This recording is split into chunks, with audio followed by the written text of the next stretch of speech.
परमात्मा को कोई तो निराकार बताता है,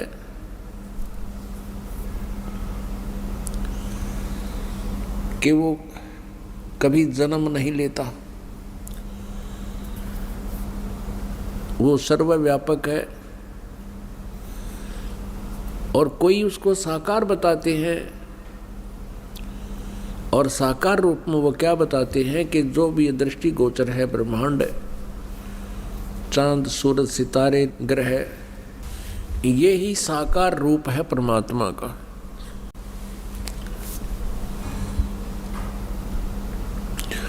और इसी कारण से हम आज तक यही सिद्धांत बनाकर अपनी साधनाएं करते रहे। हम साकार मूर्ति रखते थे, भगवान विष्णु जी की पूजा करते थे। फिर भी कोई पूछता था, क्या आपको कुछ दिखाई देता है? क्या आप साधना करते हो? आपने भगवान देखा है? कैसा है परमात्मा? तो हम कहते थे वो तो निराकार है, दिखाई थोड़ा ही देता है। परमात्मा का केवल प्रकाश देखा जा सकता है। जैसा हमने सुना सुनाया ये लोक वेद था। अपने आत्माओं सामने विष्णु जी को हम भगवान भी मानते थे, और फिर हम भगवान को निराकार भी कहते थे। तो हमारा बालकों वाला ज्ञान था, और यही स्थिति प्रत्येक धर्म के व्यक्तियों की है।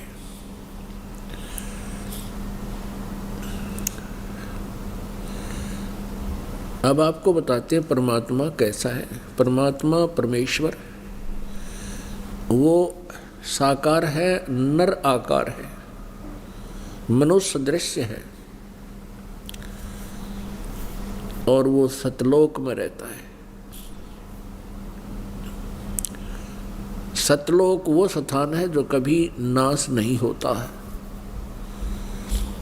गीता जी अध्याय नंबर 18 के श्लोक नंबर 62 में उसी को शाश्वत स्थान कहा है, यानी सनातन परम था।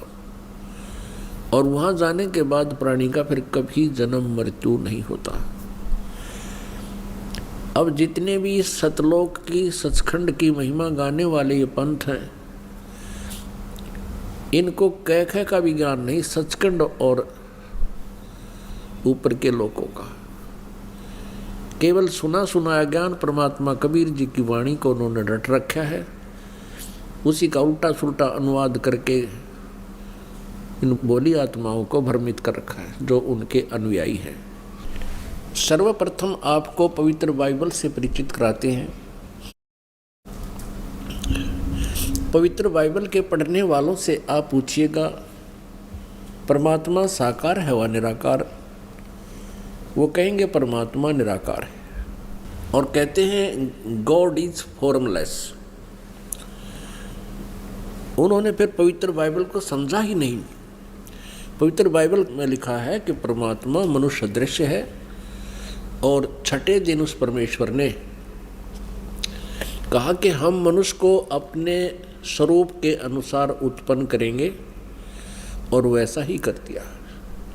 छठे दिन भगवान ने मनुष्य को अपने स्वरूप में उत्पन्न किया, नर और नारी करके उनकी उत्पत्ति की। अब देखिएगा प्रमाण पवित्र बाइबल में। पवित्र बाइबल संपूर्ण जीवन अध्ययन बाइबल, पवित्र बाइबल संपूर्ण जीवन अध्ययन बाइबल। संपादक हैं डेविड स्टुअर्ट, अंग्रेजी। प्रधान संपादक Donald C Stamps, MA MDV। संयुक्त संपादक ये सारे कुछ लिखे इनके। ये USA से छपा है। अब ये देखिएगा उत्पत्ति, जिसको इंग्लिश में अंग्रेजी में बोलते हैं ये जेनेसिस। आरंभ यहाँ होता है। आदि में परमेश्वर ने आकाश और पृथ्वी की सृष्टि की। पृथ्वी बेडौल और सुनसान पड़ी थी और गहरे जल के ऊपर अंधियारा था तथा परमात्मा का आत्मा जल के ऊपर मंडराता था। जब परमेश्वर ने कहा कि उजियाला हो तो उजियाला हो गया, और परमेश्वर ने उजियाले को देखा कि अच्छा है, और परमेश्वर ने उजियाले को अंधियारे से अलग किया। और परमेश्वर ने उजियाले को दिन, अंधियारे को रात कहा। सांझ हुई फिर भोर हुआ, भोर माने सुबह। इस प्रकार ये पहला दिन की रचना की प्रभु ने, परमात्मा ने, परमेश्वर ने।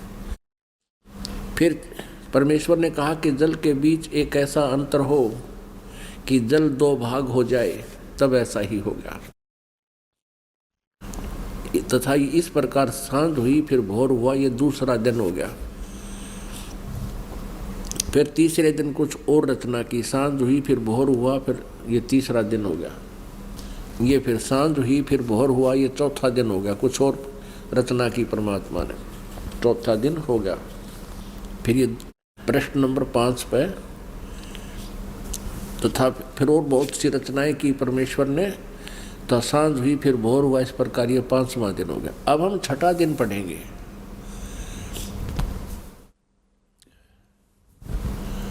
फिर परमेश्वर ने कहा कि हम मनुष्य को अपने स्वरूप के अनुसार अपनी समानता में बनाएं, और वे समुद्र की मछलियों और आकाश के पक्षियों और घरेलू पशुओं और सारी पृथ्वी पर और सब रेंगने वाले जंतुओं पर जो पृथ्वी पर रेंगते हैं अधिकार रखें, यानी उनसे बुद्धिमान हो। तब परमेश्वर ने मनुष्य को अपने स्वरूप के अनुसार उत्पन्न किया। अपने ही स्वरूप के अनुसार परमेश्वर ने उसको उत्पन्न किया, नर और नारी करके उसने मनुष्यों की सृष्टि की। पुण्यात्माओं फिर पढ़ लो। तब परमेश्वर ने मनुष्य को अपने स्वरूप के अनुसार उत्पन्न किया। अपने ही स्वरूप के अनुसार परमेश्वर ने उसको उत्पन्न किया, नर और नारी करके मनुष्यों की सृष्टि की।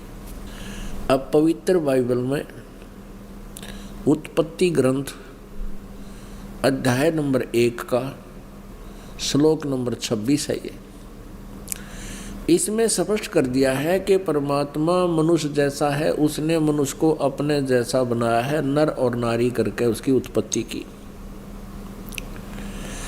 आगे परमेश्वर ने एक और कमाल किया है कि मनुष्यों के लिए मांस खाने का आदेश उस परम पिता का नहीं है जिसने सब ब्रह्मांडों की रचना की, जो कुल का मालिक है। आगे देखिएगा, इसी उत्पत्ति ग्रंथ में ये 26 नंबर हमने पढ़ लिया। 27 नंबर में कि मनुष्य 26 और 27 में यही व्यवस्था बताई है कि 27 श्लोक में लिखा है कि तब परमेश्वर ने मनुष्य को अपने स्वरूप के अनुसार उत्पन्न किया।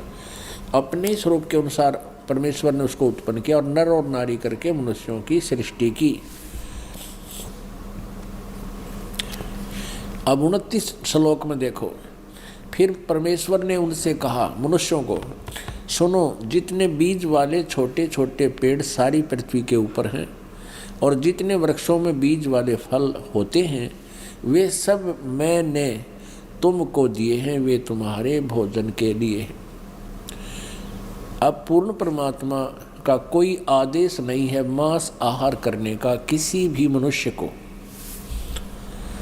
और ये कितना बुरी तरह खाते हैं ये ईसाई लोग। तब सांझ हुई फिर भोर हुआ, इस प्रकार 6वां दिन हो गया। ये और बहुत सी रचनाएं की इसके बाद। अब 7वां दिन देखो,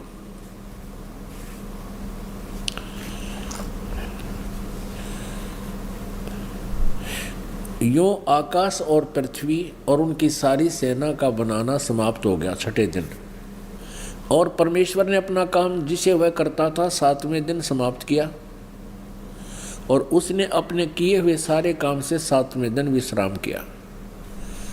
और परमेश्वर ने 7वें दिन को आशीष दिया, उसे पवित्र ठहराया। सृष्टि के सारी रचना के काम से विश्राम लिया। अब पवित्र बाइबल से बहुत सी रहस्य जो है सामने आएंगे। इसमें ये भी आपके समक्ष आएगा कि ये तीनों देवता श्री ब्रह्मा, श्री विष्णु, श्री शिव जी पूरे ब्रह्मांड के संचालक हैं। और पवित्र ईसाई धर्म के इतिहास में भी उनका जिक्र है, भले ही उनका नाम नहीं है, नाम अन्य वो अपनी भाषा में कुछ भी लिख ले। अपने आत्माओं, परमात्मा ने आदम और हव्वा की उत्पत्ति की, जैसा पवित्र बाइबल में लिखा है, और फिर मनुष्यों की रचना करके सारे जो कुछ भी यहाँ बनाने थे बना के, चांद सितारे पृथ्वी आदि। तो परमात्मा जो सर्वश्रेष्ठी रचनहार है वो तो विश्राम कर लिया, उसने ऊपर तख्त पर चला गया। उसके पश्चात यहाँ इस काल भगवान ने बागडोर संभाल ली, ब्रह्म ने, जो श्री ब्रह्मा, श्री विष्णु, श्री शिव जी के पिताजी हैं। तो इसमें ये प्रमाण दिखाते हैं कि क्या लिखा है कि आदम और हव्वा, आदम व्यक्ति का नाम है और हव्वा उसकी पत्नी है, उन दोनों को इस काल ने अपने पुत्र ब्रह्मा जी को संभाल दिया। अब आगे दिखाते हैं कि परमात्मा साकार है या निराकार। तो उनको दोनों को, आदम और हव्वा को, स्वर्ग में एक वाटिका में रहने के लिए छोड़ दिया और उनसे एक विशेष हिदायत दे दी भगवान ने, यहाँ के भगवान ने, कि तुमने इस वाटिका के अंदर और किसी भी वृक्ष का फल तुम खा सकते हो, लेकिन बीच में लगे हुए पेड़ों के फल को नहीं खाना, क्योंकि तुम खाओगे तो मर जाओगे। इसमें लिखा कि फिर कुछ दिनों के बाद एक सर्प आया। उस सर्प ने उनसे पूछा, आदम और हव्वा से कहा कि आप ये बीच वाले पेड़ के फल क्यों नहीं खा रहे हो? तो हव्वा ने सर्प से बताया कि हमारे को भगवान ने मना किया है और कहा कि तुम यदि बीच वाले फल खा लोगे पेड़ों के तो तुम्हारी मृत्यु हो जाएगी। तो सर्प ने कहा कि नहीं, ऐसा नहीं होगा, ये भगवान तुम्हें बहका रहा है, तुम नहीं मरोगे, बल्कि तुम्हें अच्छे और बुरे का ज्ञान हो जाएगा इसके फल खाने से। इसलिए भगवान तुम्हें धोखे में रखे हुए हैं कि कहीं तुम इस बीच वाले फल को, वृक्षों के फल को खा के अपने अस्तित्व को समझ सकें, वो नहीं चाहता। अब हव्वा ने उस बीच वाले वृक्ष के फल को तोड़ा, आप भी खाया, अपने पति से भी खिला दिया। उस समय वो दोनों नंगे थे और उनकी ऐसी बुद्धि थी कि उनको शर्म नहीं आ रही थी एक दूसरे से। उस फल के खाने से उनको एहसास हुआ कि हमने ऐसे नहीं रहना चाहिए। तो उन्होंने अंजीर के पत्ते होते हैं बड़े बड़े, उन पत्तों को तोड़ा और अपने पर्दे पर बांध लिया। लिखा है इसमें पवित्र बाइबल में कि शाम के समय भगवान आया वाटिका में टहलने के लिए और उसने आवाज़ लगाया कि आदम और हव्वा तुम कहाँ हो? भगवान को देखकर उनकी आहट पाकर के वो छुप गए वृक्षों के बीच में और कहने लगे कि हम यहाँ बैठे हैं,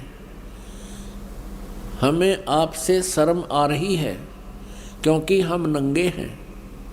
तो भगवान ने कहा कि तुमने बीच वाले पेड़ों के फल को खा लिया?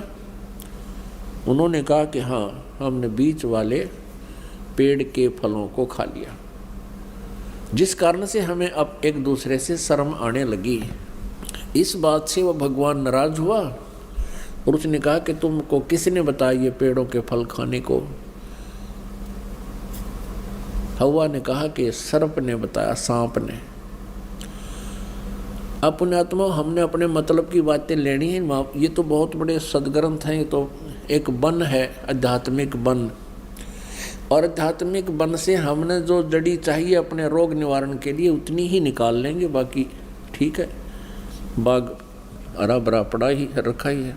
आपको ये और दिखाते हैं कि भगवान वाटिका में टहल रहा था, और ये भी दिखाते हैं पवित्र बाइबल में कि उसने कहा कि अब इस बीच वाले फल के पेड़ के फल को खाने से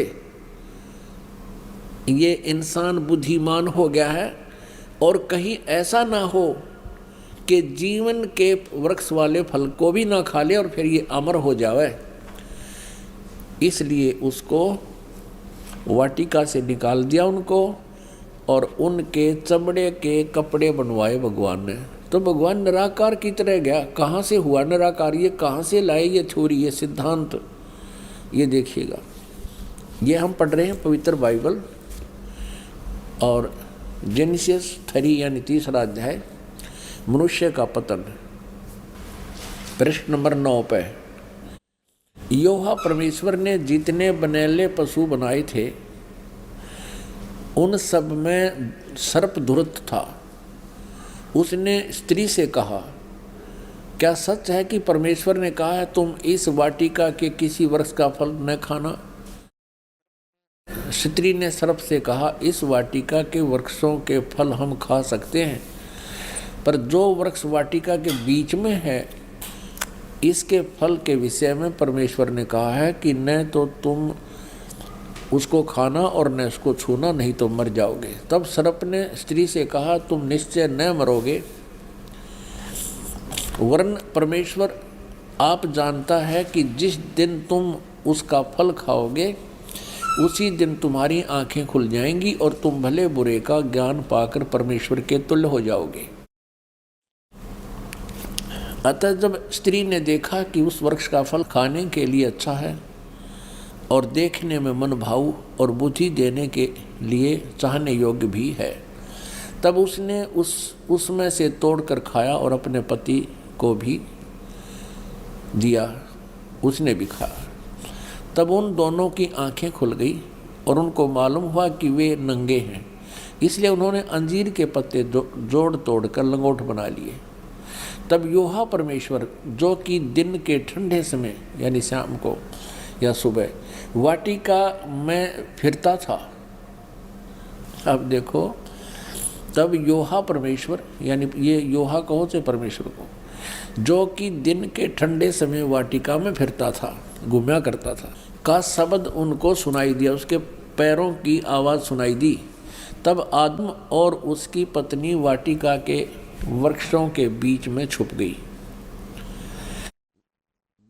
वृक्षों के बीच यहोवा परमेश्वर से छिप गए।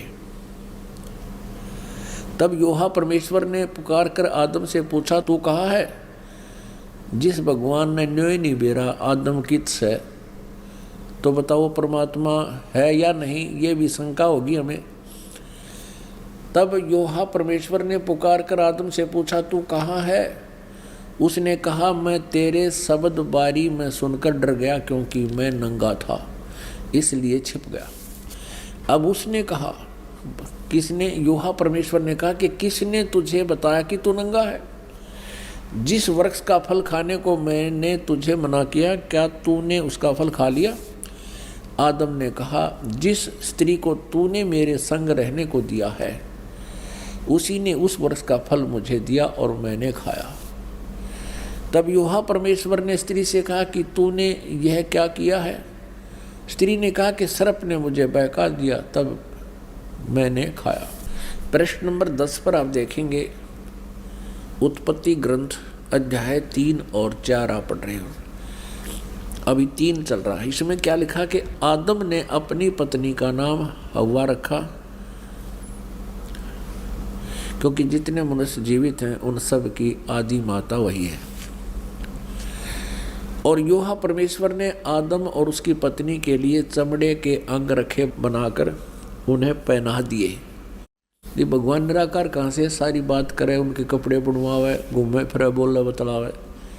फिर यहोवा परमेश्वर ने कहा कि मनुष्य भले बुरे का ज्ञान पाकर हम में से एक के समान हो गया है। अब भगवान एक से अनेक हो गए। फिर योहा परमेश्वर ने कहा कि मनुष्य भले बुरे का ज्ञान पाकर हम में से एक के समान हो गया। इससे सिद्ध है ये भगवान इस सतर के एक से अधिक हैं। इसलिए अब ऐसा ना हो कि वह हाथ बढ़ाकर जीवन के वृक्ष का फल तोड़ के खा ले और वो सदा जीवित रहे। एक और प्रमाण दिखाते हैं इसी पवित्र बाइबल में, ये देखिएगा। ये प्रश्न नंबर 11 पर भी यही समर्थन है। ये उत्पत्ति ग्रंथ है, 4-5 अध्याय हम चल रहे हैं। अब 5वां अध्याय में भी यही स्पष्ट किया स्टार्ट में, आदम से नूह तक का इसमें जिक्र है, विवरण है। आदम की वंशावली यह है कि जब परमेश्वर ने मनुष्य की सृष्टि की तब अपने ही स्वरूप में उसको बनाया। अब डबल दूसरी बार फिर यहाँ पर प्रमाणित कर दिया कि परमेश्वर ने मनुष्य की सृष्टि की तब अपने ही स्वरूप के में उसको बनाया। उसने नर और नारी करके मनुष्य की सृष्टि की और उन्हें आशीष दी और उनकी सृष्टि के दिन उसका नाम आदम रखा। अब स्पष्ट हो गया, 2 बार फिर कह दिया। अब आगे दिखाते हैं, ये भी दिखाते हैं कि ये 3 हैं जो इनको कंट्रोल करते हैं। किसको? ईसाई धर्म को। ये देखिएगा, वो 3 हैं। 3 का भी प्रमाण आपको देते हैं, ये देखिएगा। ये है 24 पृष्ठ और वही उत्पत्ति यानी जेनेसिस 17-18। 3 अतिथि। अब्राहम ममरे के बांज वृक्षों के बीच कड़ी धूप के समय तंबू के द्वार पर बैठा हुआ था। अब्राहम। तब योहा ने उसे दर्शन दिया। उसने आंखें उठाकर दृष्टि की तो क्या देखा कि 3 पुरुष उसके सामने खड़े हैं। ये तीनों ब्रह्मा विष्णु महेश। जब उसने उन्हें देखा तब उनसे भेंट करने के लिए तंबू के द्वार से दौड़ा और भूमि पर गिरकर दंडवत की और कहने लगा, हे प्रभु, यदि मुझ पर तेरी अनुग्रह दृष्टि है तो मैं विनती करता हूँ, अपने दास के पास से चले न जाना। मैं थोड़ा सा जल लाता हूँ और आप अपने पाँव धोकर इस वृक्ष के नीचे विश्राम करें। फिर मैं एक टुकड़ा रोटी ले आऊँ और उसे आप अपने अपने जीव को तृप्त करें, तब उसके पश्चात आगे बढ़ें, क्योंकि आप अपने दास के पास इसलिए पधारे हैं। उन्होंने कहा, जैसा तू कहता है वैसा कर। अब देखो पुण्यात्मा, इस पवित्र बाइबल ने ये सिद्ध कर दिया कि परमात्मा मनुष्य सदृश्य है, वो साकार है, मनुष्य जैसा है, क्योंकि उसने मनुष्यों की सृष्टि अपने स्वरूप के अनुसार की है। दूसरा कंसेप्ट ये क्लियर कर दिया कि 7वें दिन तख्त पर जा बैठा, उसने विश्राम किया। उसके बाद इस काल के हाथ में बागडोर आ गई, ब्रह्म के हाथ में, और इसने अपने तीनों पुत्रों को ये बागडोर संभाल रखी है, श्री ब्रह्मा, श्री विष्णु, श्री शिव जी को। आपने ये भी देख लिया कि भगवान किसी दृष्टिकोण से भी निराकार नहीं है, वो साकार है। पूर्ण परमात्मा भी साकार है जिसने सारे ब्रह्मांडों की रचना की, और आगे ये देवता भी साकार है जो वाटिका में घूम रहा है, उनसे बातें कर रहा है, उन आदम और हवा के कपड़े सिलवा रहा है। और फिर अब्राहम नाम के एक महापुरुष हुए हैं इसी ईसाई धर्म में। ईसा जी से पूर्व की बातें हैं, आदम जी के बाद की बातें हैं। तो उसने देखा कि 3 भगवान खड़े सामने, उनको दंडवत प्रणाम किया। तो परमात्मा निराकार कहाँ से रहा? ये कहाँ से लाई ये सिद्धांत? ये था लोकवेद। लोकवेद वो होता है जो दंत कथा होती हैं, जो सदग्रंथों के विपरीत होता है, उसको लोकवेद कहते हैं। आप किसी भी मुसलमान धर्म के श्रद्धालु से पूछिएगा कि अल्लाह कैसा है, वो कहते अल्लाह तो बेचून है। बेचून मीन निराकार है। अब कबीर साहब कहते हैं, खोजत खोजत था किया, अंत कहा बेचून, कि जिस तरीके से ये परमात्मा को खोज रहे हैं वैसे वो मिल नहीं सकता, और खोजते खोजते थक गए तो अंत में कह दिया वो निराकार है, दिखाई देता नहीं। और उसी लोकवेद को सभी समाज में प्रवेश कर दिया।